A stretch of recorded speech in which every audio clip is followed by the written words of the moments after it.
सरकारी जमीन पर कब्जे पर बड़ी कार्रवाई, 3 भाइयों पर मुकदमा दर्ज, राजस्व विभाग के एक्शन से मचा हड़कंप। 11 लोगों को जारी हुई थी नोटिस, अधिकांश ने स्वयं हटाया कब्जा, अब 3 पर कानूनी शिकंजा। अंबारी में सरकारी जमीन पर अवैध कब्जे पर शिकंजा, 11 को नोटिस के बाद 3 पर मुकदमा। बुलडोजर के बाद अब मुकदमा, सरकारी भूमि कब्जाने वालों पर प्रशासन का बड़ा प्रहार। सड़क की जमीन पर कब्जा करने वालों पर सख्ती, 3 के खिलाफ मुकदमा दर्ज। अब सबसे बड़ा सवाल यह है कि क्या मुकदमा दर्ज होने के बाद राजस्व विभाग पूरी सड़क को अतिक्रमण मुक्त करा पाएगा, या फिर यह कार्रवाई केवल मुकदमा दर्ज कराने तक ही सीमित रह जाएगी। इस सवाल पर क्षेत्र की निगाहें टिकी। आजमगढ़ जिले के तहसील फूलपुर क्षेत्र के ग्राम अंबारी में सरकारी सड़क की भूमि पर अवैध कब्जे के मामले में राजस्व विभाग ने सख्त रुख अपनाते हुए 3 लोगों के खिलाफ मुकदमा दर्ज करा दिया है। इस कार्रवाई के बाद क्षेत्र में हड़कंप मच गया है और सरकारी भूमि पर कब्जा करने वालों में खलबली मची हुई है। जानकारी के अनुसार ग्राम अंबारी स्थित सरकारी अभिलेखों में सड़क के खाते में दर्ज गाटा संख्या 661.0.519 हेक्टेयर की भूमि पर कुछ लोगों द्वारा पक्का निर्माण कर कब्जा कर लिया गया था। इस मामले को गंभीरता से लेते हुए राजस्व विभाग ने पहले 11 लोगों को नोटिस जारी कर अतिक्रमण हटाने का निर्देश दिया था।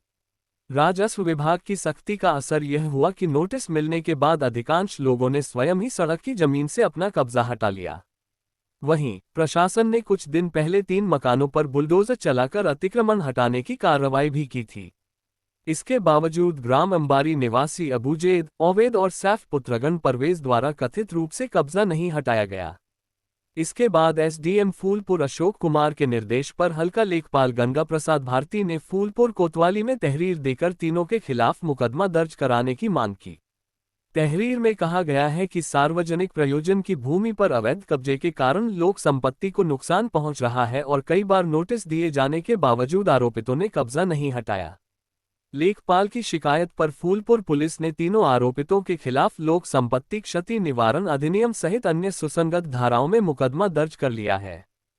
फूलपुर कोतवाल देवेंद्र प्रताप सिंह ने बताया कि 3 लोगों के खिलाफ मुकदमा पंजीकृत कर लिया गया है और मामले में आगे की विधिक कार्रवाई की जा रही है। हालांकि अब सबसे बड़ा सवाल यह है कि क्या मुकदमा दर्ज होने के बाद राजस्व विभाग पूरी सड़क को अतिक्रमण मुक्त करा पाएगा, या फिर यह कार्रवाई केवल मुकदमा दर्ज कराने तक ही सीमित रह जाएगी। इस सवाल पर क्षेत्र की निगाहें टिकी हुई हैं। ताज़ा तरीन खबरों के लिए जनहितकारी न्यूज़ 24 को सब्सक्राइब, लाइक और शेयर ज़रूर करें। ऐसे ही खबरों पाने के लिए लगातार जनहितकारी न्यूज़ 24 पर बने रहें।